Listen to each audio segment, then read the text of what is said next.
que um cristão faria, né? Do que Jesus faria. Lutaria para acabar com a miséria ou lutaria para poder ter mais armas, né? O Evangelho de Lucas fala a respeito de vender a sua capa e comprar uma espada. Um cara desses está distorcendo sobre a Bíblia, tá? Não é nenhuma uma dificuldade de interpretação. Porque realmente em Lucas 33, 36, Jesus fala para os discípulos venderem suas capas para comprarem uma espada. O que o Nicolas não te fala é o que vem antes e depois dessa fala. O contexto dessa passagem é quando Jesus estava conversando com os discípulos e ele diz que estava se preparando para ser levado e crucificado, né? Tanto que ele explica que ele está preparado para fazer com que a profecia do livro de Isaías 53:12 seja cumprido, que é onde está escrito, inclusive, que o Messias seria visto como um transgressor. Por isso ele diz para os discípulos venderem as capas e comprarem espadas, para serem vistos como transgressores. Ou seja, Jesus chamando quem tinha espada de pecador. O Nicolas também não conta o que acontece nos versículos seguintes, em Lucas 26:38, os discípulos mostram para Jesus 2 espadas, e Jesus os repreende e toma as espadas para os discípulos não usarem.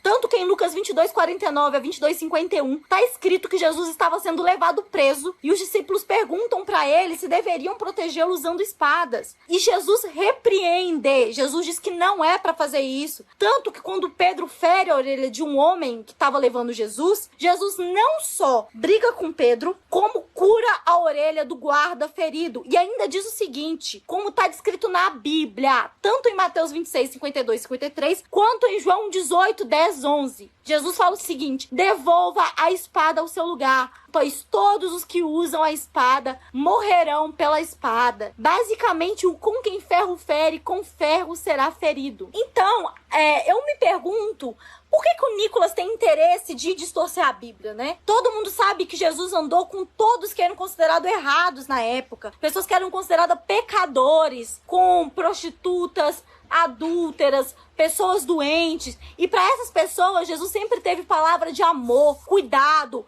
acolhimento, né? Jesus repartia comida, oferecia alimento. Sabe o único momento que Jesus aparece com raiva na Bíblia? Quando ele encontra religiosos da época que estavam vendendo coisas no templo, usando o nome de Deus errado na igreja. Então, não caiam nesse papinho. Gente que distorce a Bíblia. O livro eu deixei para vocês todas as citações para vocês depois pesquisarem. Não caiam em papinho de Nicolas e nem de quem distorce a Bíblia e Jesus.